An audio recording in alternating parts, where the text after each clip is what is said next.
Queridos amigos y hermanos, en esta mañana deseo tratar con vosotros un tema que mi anhelo es que sea lo más práctico posible y lo más espiritual posible con la ayuda del Espíritu Santo.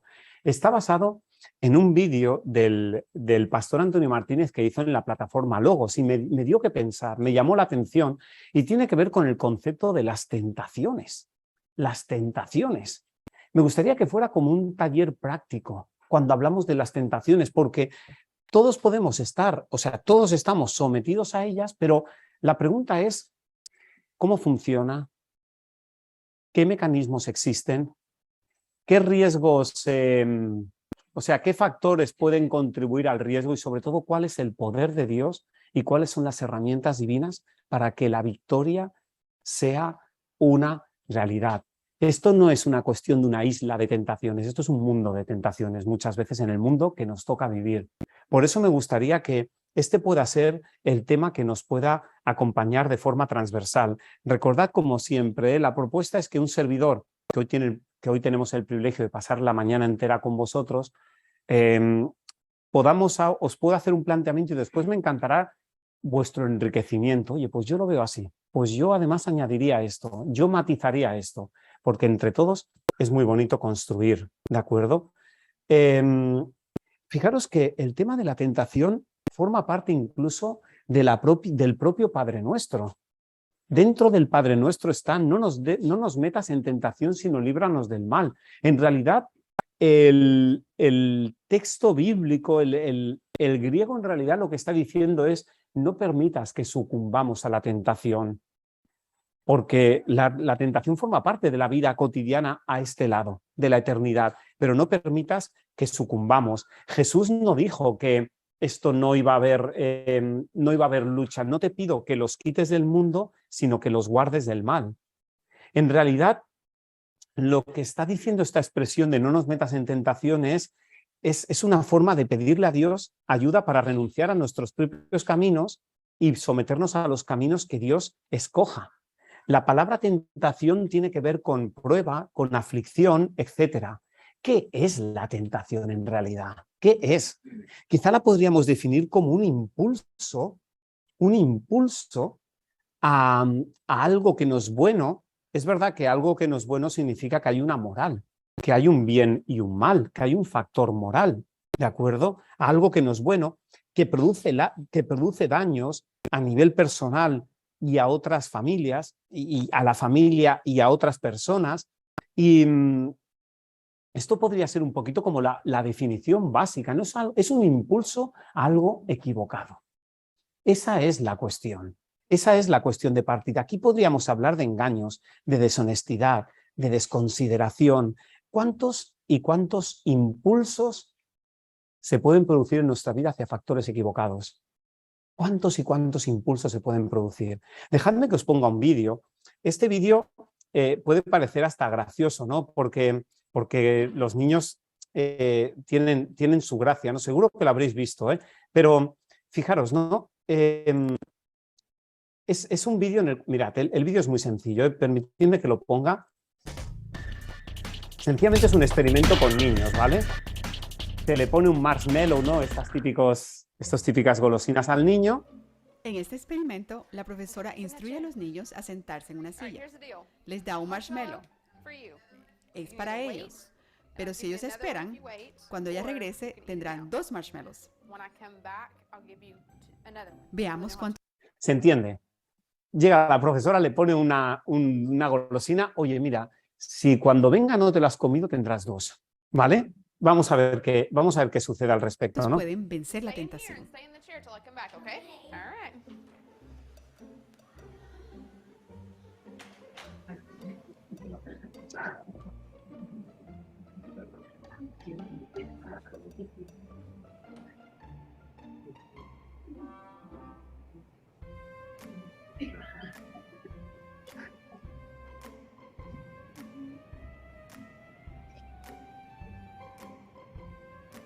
I'm gonna go do something and then I'll come back.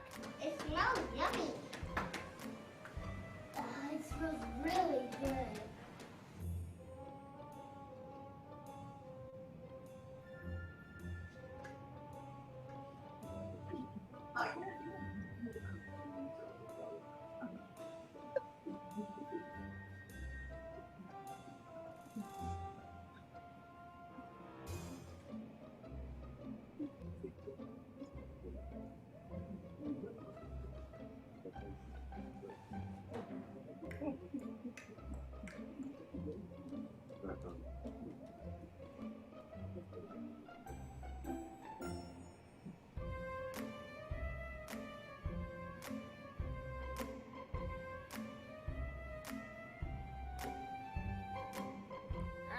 to you. You can have it now or you can wait. Okay?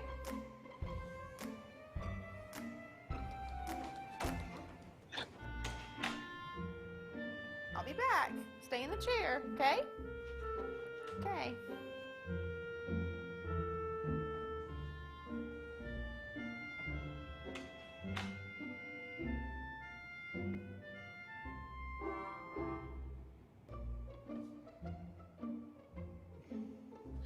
Bueno.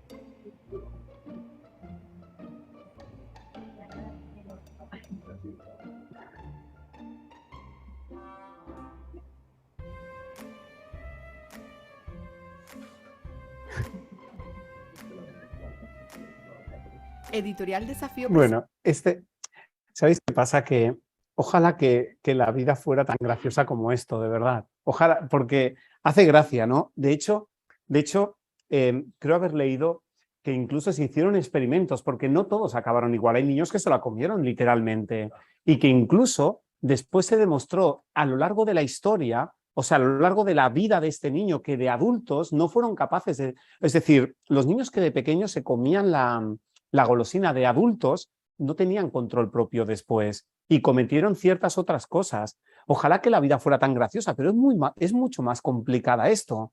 ¿Qué tiene que ver? ¿Qué es esto de la tentación en definitiva? ¿De dónde viene? ¿Cómo funciona? ¿De acuerdo? Vamos a meternos un poquito más en esto. Fijaros, ¿de dónde vienen las tentaciones? Podríamos decir que la fuente primaria es Satanás, ¿vale? Satanás os ha pedido para zarandearos como trigo, es alguien que permanentemente pues está ahí, ¿no? Pensad que el primero que se disfrazó fue Satanás, de forma, se disfrazó desde el principio, este fue así. También hay otras personas que pueden ser causa de tentación, ¿no? Esta semana tenemos fresco el concepto de la mujer de Potifar tentando a José. A veces las otras personas pueden ser en grupo. En grupo, por ejemplo, los antediluvianos iban en grupo. Podríamos hablar incluso de la Torre de Babel, que también era un solo nombre, un grupo, o Sodoma y Gomorra, o incluso en los últimos días, ¿no? Los últimos días donde la gente muchas veces actúa en grupo, actúa en grupo. Y también podríamos hablar de nosotros mismos. Hay textos que son muy claros al respecto. Tú, hijo mío, espera un segundito. Sí. Tú, hijo mío, no vayas en el camino con ellos, sino aparta tu pie de sus veredas. El texto es claro. Fijaros que Proverbios es un tema claro donde claramente va contrastando por qué caminos estás yendo. Cuidado con las masas, cuidado con los amigos que te invitan, oye, vente. No consientas, dice otro texto bíblico en Proverbios, ¿de acuerdo? Efesios 2:3 intenta explicar un poquito el mecanismo. Fijaros de lo que habla, porque en última instancia es camino, pero es decisión el concepto de la tentación. Dice, en ellos vivíamos también nosotros en otro tiempo, andando en los deseos de nuestra carne, haciendo la voluntad de nuestra carne y de los pensamientos, y éramos por naturaleza hijos de la ira, lo mismo que los demás. Fíjate qué concepto, ¿no? Andar y hacer la voluntad. ¿Cuántos y cuántas veces en la Biblia aparece el concepto de camino? ¿Qué estás escogiendo en tu vida? ¿Hacia dónde va tu vida? ¿Cuál es el camino que escoges? ¿Cuál es la voluntad que predomina en tu vida? ¿Hágase la voluntad de Dios o es nuestra voluntad? Es un desafío esto, porque en estas estamos... Esto es un hecho muy real, ¿de acuerdo? Fijaros que, de alguna forma, hay veces que podemos llegar a pensar, bueno, pero es que Dios, ¿qué? Es que, claro, me lo ha enviado Dios.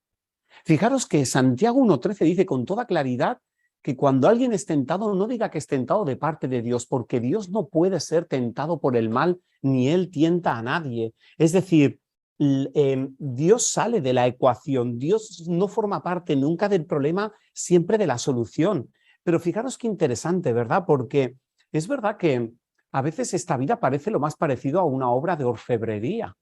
Estamos en el taller de Dios, Dios quita la escoria de nuestra vida, pero a veces vivimos en un mundo donde no vemos todo. ¿Os acordáis del deseo de todas las gentes cuando dice que el sufrimiento es infligido por Satanás, pero Dios predomina sobre él con fines de misericordia?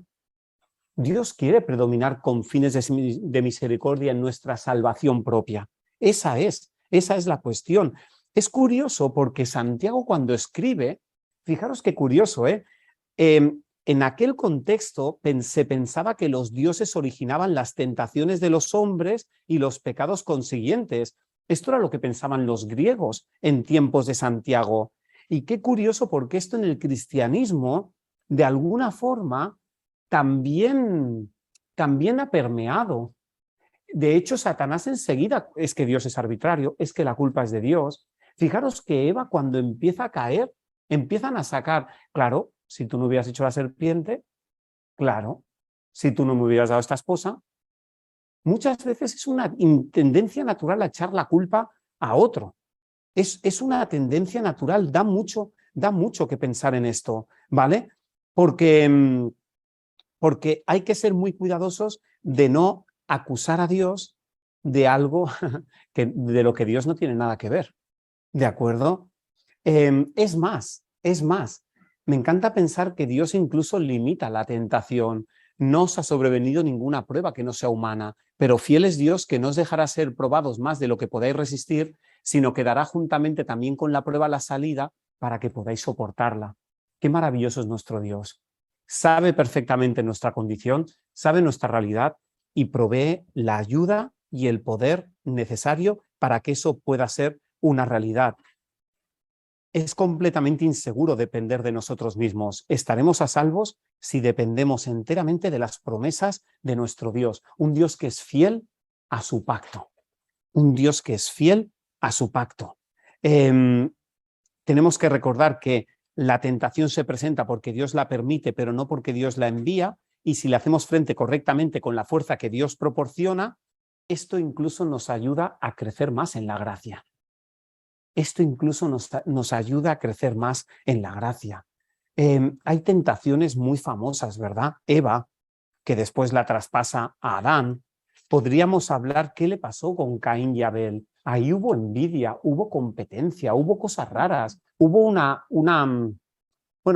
comprensión equivocada del plan de la salvación, ¿verdad? Un egoísmo, lo que sea. Los hijos de Dios versus las hijas de los hombres. Al ver los hijos de Dios, las hijas de los hombres, tate. Hubo también eso. Pero fijaros una cosa, pensad en Jacob con su padre. Qué complicado fue ese episodio, ¿verdad? El negar, pero papá, que soy yo Esaú, que soy yo. ¿Vosotros os imagináis el cortocircuito emocional que se podría producir en Jacob por una mentira? Por una tentación, por algo equivocado? Esto tiene que haber causado realmente mucho daño, mucho daño. Es decir, esto tiene que haberle producido, daño cerebral, por decirlo de una manera. Es que no es ninguna broma el pecado. El pecado es lesivo. David y Betsabé, lo hemos hablado muchas veces. José con la esposa de Potifar. Realmente la sexualidad ha sido una herramienta de tentación a lo largo de muchísimos años. Hoy en día mucho más sofisticada, la pornografía, las lecturas, los libros, las revistas, causan daño en lo más íntimo, en lo más personal. Pensadlo de esta manera. En realidad, ¿qué te venden? ¿Qué te están vendiendo cuando alguien te tienta? O cuando algo te tienta. ¿Qué te están vendiendo? ¿Qué se te ofrece? ¿Sabéis cuál es el problema? Que a veces no nos damos cuenta de lo que hay detrás de los escaparates, detrás del telón. Se nos vende humo y no nos estamos dando cuenta. Pero que es muy guay, ya, pero ¿qué hay detrás? Podríamos decir que las tentaciones tienen como tres aspectos. Puede haber una sensación. Recordad que en la sensación no está interviniendo la razón. Me da la sensación que esto va a ser bueno, pero tú no estás razonando que esto va a ser bueno. Me da la sensación que va a ser alucinante si lo pruebo esto. Puede haber algo posesión. Si lo tengo, por fin voy a ser feliz. Por fin voy a ser feliz. Cuando realmente cuando lo tienes, se te quita la libido esta de haber conseguido algo, a lo mejor de aquí media hora devuelves el producto a la tienda y vuelves a tener otra vez las ganas de volver a comprar. O la posición. es que si tengo esto, subo 3 niveles. Subo 3 niveles. En realidad, estos 3 aspectos podríamos decir que son los 3 aspectos que se mezclan en las tentaciones. De hecho, no es casualidad que en la tentación de Jesús en el desierto, Satanás jugó con estos 3 niveles. Jugó con sensaciones, jugó con el apetito, jugó con la posición, jugó con la posesión, etc. Pero fijaros una cosa, sucumbir a una tentación ha cambiado la historia. Tú entregarte a una tentación puede cambiar la historia. Un desliz en tu pareja puede causar unas secuelas de por vida, a ti, a tus hijos y a no sé cuántos más. Y el no sucumbir a la tentación también. ¿Qué hubiera pasado con José? A lo mejor nadie se entera, pero hay un Dios en los cielos. Pero hay un Dios en los cielos. Nosotros decidimos en última instancia, estamos escribiendo nuestra historia, especialmente en esta recta final de la historia de este mundo, en esta fase de borrado del pecado en el santuario celestial. No olvidemos nunca, el pecado daña por fuera y por dentro, a nosotros y fuera de nosotros, y marca la vida, marca el futuro e incluso marca la utilidad en el mundo que nos toca vivir. Es serio esto, es serio, es solemne. Aunque a veces se te vende, tú disfruta hoy, tú mañana no te preocupes. Lo importante son los likes. Cuidado, cuidado con esto, ¿vale? Hay un proceso que es bueno conocer. Hay un proceso en esto de la tentación, porque en esto de la tentación estamos todos metidos. Es como nadar a contracorrientes en un mundo de locos. Estamos todos metidos. Cuando alguien es tentado, no diga que es tentado por parte de Dios, ya lo hemos dicho, sino que cada uno es tentado cuando de su propia pasión es atraído, seducido. Entonces la pasión, después que ha concebido, da luz el pecado, y el pecado, siendo consumado, da luz la muerte. ¿Os dais cuenta que es un proceso?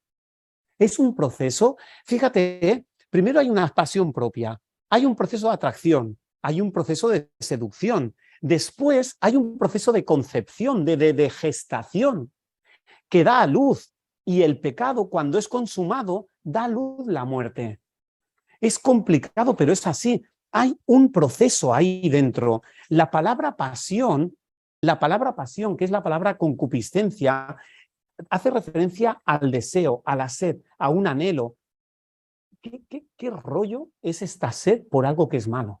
¿Qué rollo? ¿Qué rollo? Es un rollo porque no va a ninguna parte. Pero fijaros una cosa, dejadme que lea. A mí esta cita me parece brillante, ¿vale? De mensajes para los jóvenes. No se podría explicar más claro. Ningún hombre puede ser obligado a pecar. Primeramente debe ser ganado su propio consentimiento. El alma debe proponerse el acto pecaminoso antes de que la pasión pueda dominar a la razón o a la iniquidad, o la iniquidad triunfar sobre la conciencia. Esto es como si fuera Santiago 1, 13 y 14 explicado por el Espíritu de Profecía. Fijaros, no es una obligación. Ay, es que soy débil, es que no puedo. ¿Qué voy a hacer? Déjame, soy así. No. Hay un procedimiento, hay un consentimiento, hay un proponerse, hay una pasión que domina la razón, y entonces ahí hay una conciencia que es maltrecha. Esa es la cuestión, pero hay un proceso ahí. Fijaros, esto aparecía en el Comentario Bíblico Adventista, es antiguo, es de Alejandro Pope. Dice, claro, el vicio es un monstruo de semblante tan horrible que solo necesita ser visto para ser odiado. ¿Cuál es el problema? La normalización. Hasta en la sopa. Y llega un momento en que lo normal, lo habitual, parece que se convierte en lo normal.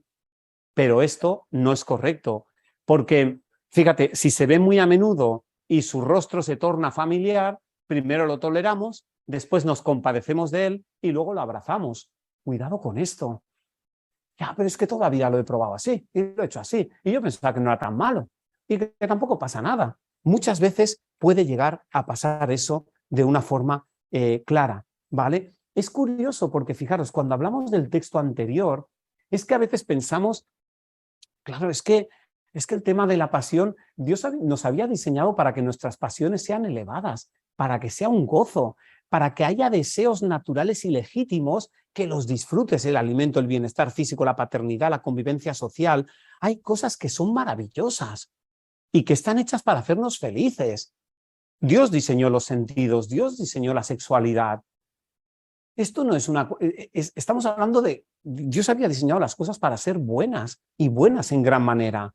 El problema es cuando el pecado se consuma, etcétera, etcétera, ¿no? Cuando se confunde con algo bueno, y aquí es donde, sea como sea, por más que lo camuflemos, el resultado inevitable del pecado es destrucción y es muerte. Y esa es la pena de lo que estamos hablando. ¿Sabéis una cosa? No sé si te has parado a pensar en esto, pero ¿te ha pasado alguna vez navegar por internet y eso parece una carrera de esquivar banners?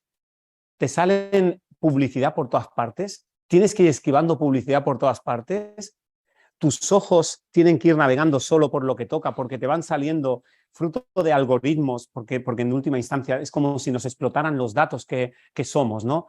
Y esto, y lo otro, y por aquí, y por allá, y pops, ¿no? Mil historias, ¿no? Mil informaciones. Tienes que ir navegando. Espera, quiero ir a buscar lo que busco. Esto a lo mejor te puede pasar en la vida real. Esto te puede pasar. Es que el verano, es que las chicas, es que no sé qué, es que no sé cuánto. Tú decides. La atención es lo que más buscan los medios de comunicación. Yo quiero captar tu atención. Si te engancho, ya tengo un cliente, ya tengo un consumidor. La cuestión es engancharte. Una vez te enganche, ya está. ¿Sabes cuál es el problema? La segunda mirada. No la primera, la segunda mirada. Espera, que voy a mirar una segunda vez. La segunda mirada es el problema, no la primera. El problema es la segunda cuando se empieza a alimentar más. Por eso me encanta Hebreos 2:3 cuando dice, es preciso que prestemos mayor atención a lo que hemos oído. Qué bonito, ¿verdad? Porque en última instancia Dios pide nuestra atención. Atención, hay un plan de salvación en marcha. Hay una vida eterna. Hay un Dios en los cielos. Hay un Salvador a la mano. Hay un Salvador. ¿A qué estás prestando atención? ¿Estás prestando la mayor atención a lo que hemos oído para que no nos extraviemos? ¿O puede que tus sentidos, fijaros, ¿no? Cuando Pablo, no he puesto el texto, pero es segunda de Corintios, se me ha olvidado poner el texto, segunda de Corintios está esto, ¿os acordáis? Pero temo que, así como la serpiente con su astucia engañó a Eva, vuestros sentidos sean también de alguna manera extraviados de la sincera fidelidad a Cristo. Qué curioso, ¿verdad? La sincera fidelidad a Cristo. Pablo que luchaba por sus iglesias, decía, temo que los sentidos, que en última instancia son la fuente, que juegan un papel sumamente importante, los sentidos sean extraviados. Es una pena, porque fijaros qué curioso, el mundo en el que vivimos juega 1000 ángulos para engancharte, para captar tu atención. Si no por la vista, por el olfato, por el gusto, y además hay como un orden, no suele entrar primero la vista, luego el olfato, luego el tacto, luego el gusto. ¿Habéis mirado los niños? No era broma, primero la vista, ojos de rana, ¿no? Pero luego estaba el olfato, déjame olerlo, incluso el tacto, y hasta el gusto, déjame probar un poco. Parece una broma, pero ¿sabes cuál es el problema? Que empezar a probar puede significar el no parar. Empezar a probar puede significar el no parar, ¿vale? Y esto es sumamente importante. Mira, por poner un ejemplo naif, si tú tienes un pastel en la nevera y sabes que no te conviene por tu diabetes, por tu cuadro, si lo pruebas, es mucho más probable que te enganches al resto del pastel. ¿Entendéis que los sentidos llega un momento en que las avenidas del alma, a través de cualquiera de sus inputs, hay que supervisarlos y gestionarlos de una forma muy importante? Es que ¿sabéis qué pasa? Que no voy a entrar en términos de neuropsicología. Aquí hay médicos que lo podrían hablar, pero hay todo un funcionamiento cerebral neurobioquímico. Hay un funcionamiento al respecto. De hecho, hay un núcleo en nuestro cerebro, en la parte, digamos, afectiva, que se llama el núcleo accumbens, que es el núcleo del placer y que se llama botón de compra. Fijaros el nombre. Claro, si le das ahí, ¡ping!, compra. Y a esto juegan los medios de comunicación de mil maneras y de mil formas machaconas para adquirir aquello que aparentemente te gusta. Esto funciona con lo malo, pero también funciona con lo bueno. Tanto por tanto, me encanta cuando Pablo en 2 Corintios dice, yo con el mayor placer es gastar lo mío y gastarme yo mismo por amor de vuestras almas. ¿Entendéis? A veces pensamos el placer es malo. No, el placer en Cristo es maravilloso. El gozo de la salvación, eso no tiene punto de comparación. Eso supera cualquier historia. Esto va hasta el infinito y más allá. Esa es la cuestión, que nadie nos aparte el gozo supremo, que nadie nos aparte el gozo supremo, el gozo que no caduca, el gozo que no desgasta, el gozo que permanece para vida eterna. ¿Os acordáis de Eclesiastés 12? Tú alégrate, gózate, ama y recuerda que Dios te juzga. Por tanto, vive bajo la supervisión de tu Dios. Un Dios que sabe discernir, un Dios que sabe, un Dios que controla. Cuidado con la excepción.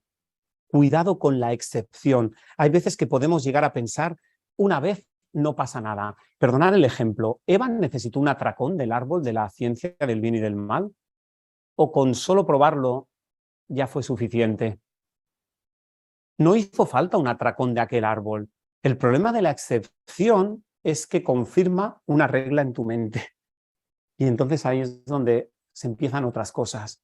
Cuidado con la excepción. Hay cosas que cuanto más lejos, mejor. Cuanto más lejos, mejor. Satanás muchas veces juega con los prismáticos, ¿verdad? Cuando hay una tentación, primero es como el niño cuando mira con los prismáticos al revés. Esto está lejos, esto no hay ningún problema. Esto es muy relativo. No pasa nada. Hay que minimizar esto. Ahora bien, de repente Satanás, cuando menos te lo piensas, una vez consumado, da la vuelta y entonces te culpabiliza, te muestra tu verdadera condición, te oprime y encima no te permite ir adelante. Si no fuera por Cristo, nuestro rescatador. Satanás muchas veces juega a eso. Juega a la mentira disfrazada. Te lo voy a vender de formas que no te vayas a enterar. Esta es tristemente la realidad de muchas de las cosas que pasan en este mundo. Hay muchos versículos al respecto. Proverbios 3 me encanta porque en realidad de lo que estamos hablando en esta mañana es de medicina. La santidad es salud. La santidad es salud. Sin la santidad estamos perdidos. Eso será medicina para tus músculos y refrigerio para tus huesos. Es que te va a dar la vida hacer las cosas bien. Jesús ya le decía en relación a sus discípulos en el Getsemaní, el espíritu a la verdad está dispuesto, pero la carne es débil. Por eso estamos llamados a velar y orar. Velar y orar. Para que no entremos en tentación. Esa es la cuestión. Mirad, ¿verdad que hay potenciadores del sabor? Es que unos garbanzos de repente, le echas un poquito de pimienta y aquello cambia radicalísimamente. ¿Pero qué le has echado ahí el pimentón? ¿Qué le has echado del pimentón? Pues hay unos potenciadores de la tentación que debemos ser conscientes. Uno es el estrés, otro es el aburrimiento y otro es el cansancio. Ten cuidado cuando estés estresado, cuando estés aburrido o cuando estés cansado. Ten cuidado, ten cuidado. Estamos aquí para seguir caminando hacia adelante en Cristo, pero ten cuidado cuando estés estresado, cuando estés aburrido o cuando estés cansado. Podríamos buscar muchos ejemplos bíblicos de, es que claro, como no venías, pues mira, he hecho un apaño. El concepto del aburrimiento, ¿por qué no estás en la guerra? Deja que vayan ellos. Cuando estás cansado, es que habremos de golpear la roca, Hay muchas cosas que a veces llega un momento del cansancio. Hay un texto que lo conocéis en Ezequiel 16 cuando dice, esta fue la maldad de Sodoma tu hermana. Habla de otros aspectos, ¿no? Soberbia, pan de sobra y abundancia de ocio. Da mucho que pensar esto, ¿eh? Soberbia, pan de sobra y abundancia de ocio. Hay cosas que dan mucho que pensar en este tema, ¿de acuerdo? ¿Cuáles son las herramientas? ¿Cuáles son las herramientas divinas que Dios nos propone? No hay... ¿sabes qué pasa? Estamos aquí para recordar grandes verdades.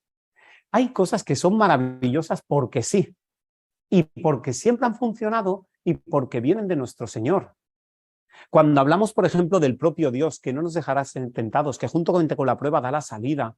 ¿Os acordáis de cuando Dios habla con Caín? Oye, el pecado está a la puerta, pero tú lo dominarás si quieres. Le estaba haciendo una promesa, no tienes por qué sucumbir. ¿Por qué? ¿Por qué tienes que hacerlo? ¿Vale? La palabra de Dios en cualquiera de sus formas, la vida devocional es una salvaguarda contra la tentación.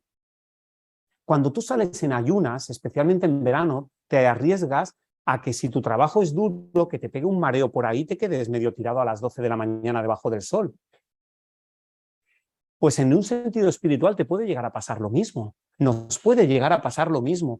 El concepto de la oración, con todo el poder que significa, con toda la ayuda que Dios ha diseñado, la armadura de la fe, casco de la salvación, coraza de justicia, cinturón de la verdad, espada del espíritu, escudo de la fe, sobre todo la entrega de la voluntad,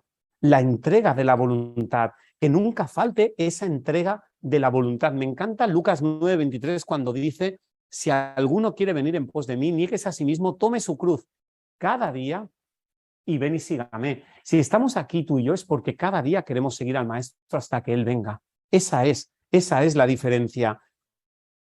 Ya no quiero vivir yo, sino que quiero que viva Cristo en mí. ¿Os acordáis Pablo cuando llega a decir en medio de sus dificultades, os aseguro, hermanos, por la gloria que de vosotros tengo en nuestro Señor Jesucristo, que cada día muero, cada día muero, cada día muero? Fijaros el apóstol Pablo cómo lo decía, sabía que la vida cristiana es una continua lucha, es una batalla, es una marcha, sin lugar de descanso hasta que Cristo venga. Mi voluntad en Él cada día.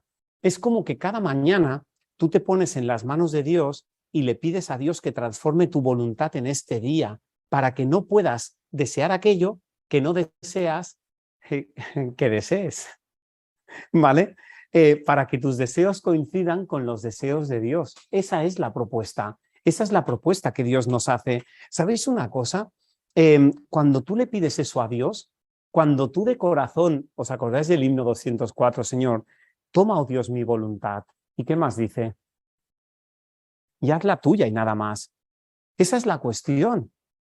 Cuando nosotros ponemos eso en las manos de Dios es cuando verdaderamente todo funciona. ¿Sabéis una cosa? No voy a entrar de nuevo en la neuropsicología, pero nosotros en el cerebro tenemos ondas cerebrales. Tenemos ondas cerebrales. No es lo mismo la intensidad de nuestra mente a las 11 de la mañana resolviendo problemas serios que a las 7 de la mañana o en el amanecer, cuando nuestras ondas son mucho más bajas y estamos en una actitud mucho más receptiva. Cuando tú ahí introduces la palabra de Dios, eso se te queda grabado para todo el día. Eso moldea tu mente para el resto del día. ¿Sabes cuál es el problema del trasnochar? De estar a las 5 de la mañana donde no tienes que estar, por ahí de fiesta, es precisamente eso. Porque esas ondas cerebrales bajan, tus niveles volitivos de voluntad están mucho más bajos. Por eso tristemente se producen permisividades que no procederían. Dejemos a Cristo entrar. Me encanta el texto bíblico que dice, con mi alma te he deseado en la noche y en tanto que me dure el espíritu dentro de mí, madrugaré a buscarte. Madrugaré a buscarte. La mañana, donde se recoge el maná espiritual, es el mejor momento para impresionar tu mente con esos pensamientos que dan vida y que crean en ti un corazón nuevo y que luego te ayuden a afrontar las historias que tengas que enfrentar, los momentos complicados, los momentos de desesperación, los momentos de rabia. Sobre todo quiero que no olvidemos, conocéis que este es un párrafo del Camino a Cristo que a mí me parece maravilloso, el concepto en la página 47, oye, ¿cómo me entrego a Dios? Pero es que soy esclavo de la duda, pero es que los hábitos de mi vida de pecado, mis promesas no funcionan, etcétera, etcétera, etcétera, ¿no? Necesitamos entender la verdadera fuerza de voluntad. Ese es el poder gobernante en la naturaleza del hombre, la facultad de decidir o escoger. Todo depende de la correcta acción de la voluntad. Dios nos da el poder de elegir tú y yo lo ejercemos. Yo no puedo dar mi corazón por mí mismo a Dios, pero puedo escoger servirle para que Él obre en mí, tanto el querer como el hacer. Cuando entendemos bien esto, produce paz, gozo y fuerza. Cuando lo entendemos mal, puede llegar a producir frustración porque yo no puedo por mí mismo, pero quiero entender bien la genuina fuerza de voluntad. Por la mañana, siembra la semilla. Tú por la mañana siembra la semilla. A la tarde no dejes reposar tus manos, pero tú por la mañana siembra la semilla. Tú siembra la semilla de verdad, siembra la semilla de pureza y eso te va a funcionar el resto del día, ¿vale? Siembra esa semilla. Segunda de Crónicas, en el capítulo 20, nos recuerda algo que es muy importante, el poder de la gratitud.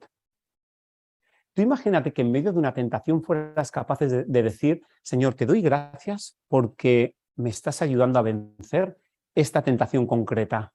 ¿Qué pasaría con la tentación que te esté afrontando? ¿Qué pasaría?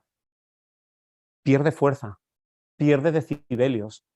Cuando tú metes a Dios en medio de la tentación, pierde fuerza.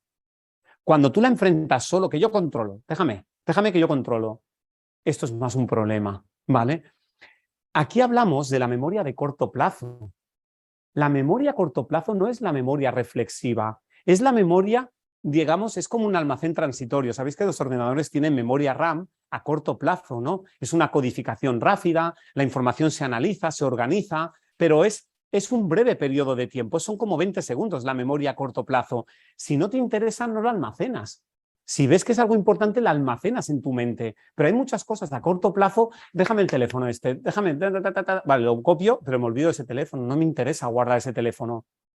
Creo que Satanás a Eva la tentó con la memoria a corto plazo. Tú no te enrolles. Dios ha dicho, ya te digo yo, no mueres, no te preocupes, prueba.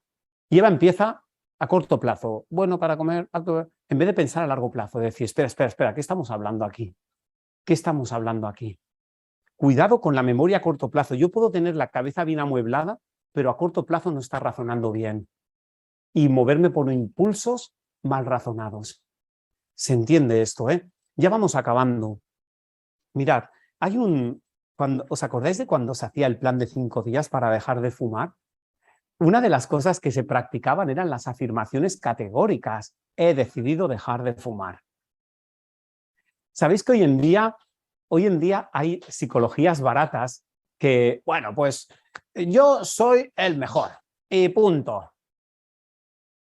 Ni tú te lo crees, ni eres el mejor.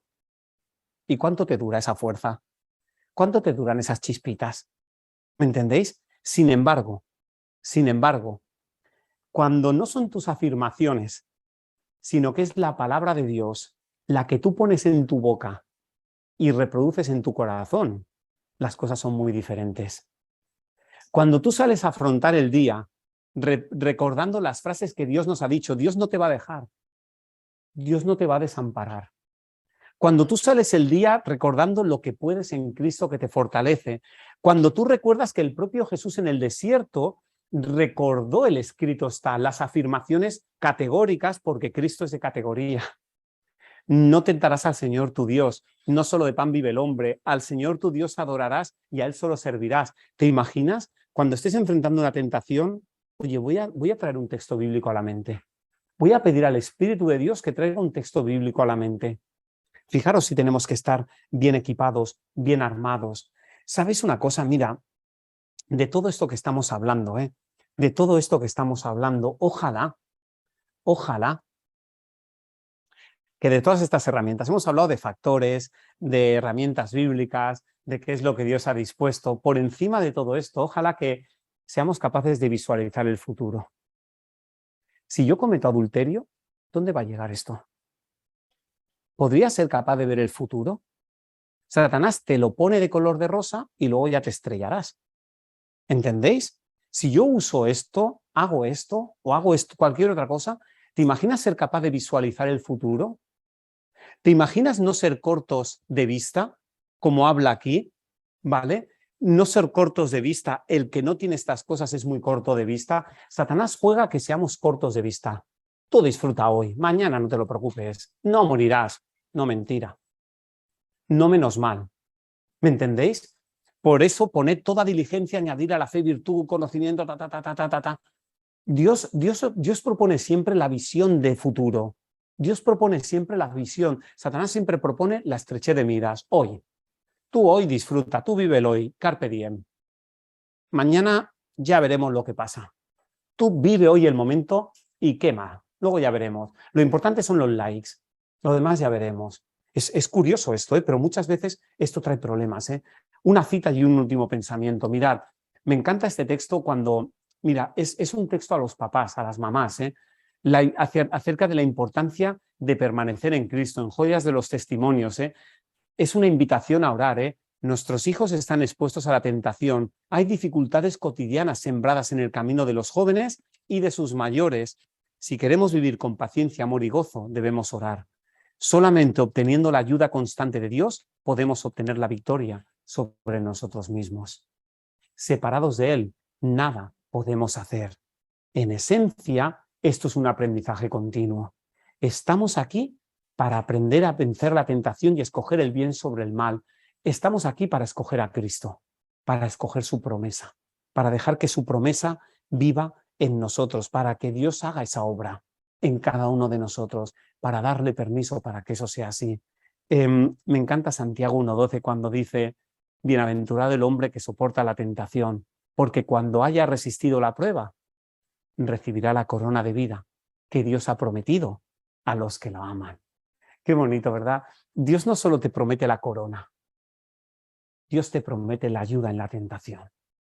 Dios te promete la ayuda en tu vida cotidiana. Dios promete ser tu abogado. Dios promete ser tu abogado. Dios promete justamente la ayuda.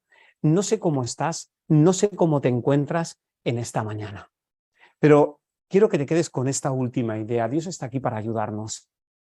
No sé cómo llevas este tema que hemos hablado. Es un tema, a veces puede parecer imposible. En algunas cosas o le pones un candado a la nevera o imposible. No sé cuál es tu lucha. No sé cuál es tu situación. Es que mi genio, es que mi tal, es que mi pronto, es que mi tarde, es que mi procrastinación, lo que sea, no lo sé cuál es tu caso. Dios promete ayudarnos. Me encanta pensar en un Dios que está a un lado de la tentación para ayudarnos, para fortalecernos, para sostenernos, y al otro lado de la tentación para abrazarte con gozo por la victoria. Ese es el Dios en el que creemos. Esa es la realidad. Si hemos hablado de esto en esta mañana, es porque este tema es muy complicado. Puede hacer mucho daño. No es ninguna broma. Ojalá fuera una golosina. Que dicho sea de paso, ahora te comes una golosina y te duele la barriga. Cuando eras pequeño te comías 30 y no te dolía, pero ahora te comes una y te duele. Las cosas claras y la verdad por delante. Que eso pueda ser una realidad en nuestra vida, querido amigo. Vamos a intentar razonar las cosas. Vamos a intentar pensar de la causa al efecto. Vamos a llamar a cada cosa por su nombre y vamos a dejar que Dios actúe. Ese es mi deseo. No quiero memorias a corto plazo. No quiero pan para hoy, pero cascajo para mañana, como dice el texto. No quiero ceniza. Quiero vida. Esa es la propuesta. Que el Señor nos pueda ayudar. Sé que no es fácil, pero es posible y es real. Y nos asiste a alguien que fue tentado en todo, pero sin pecado. Y por eso nos podemos acercar confiadamente al trono de la gracia. Que eso pueda ser una realidad de nuestras vidas. Amén.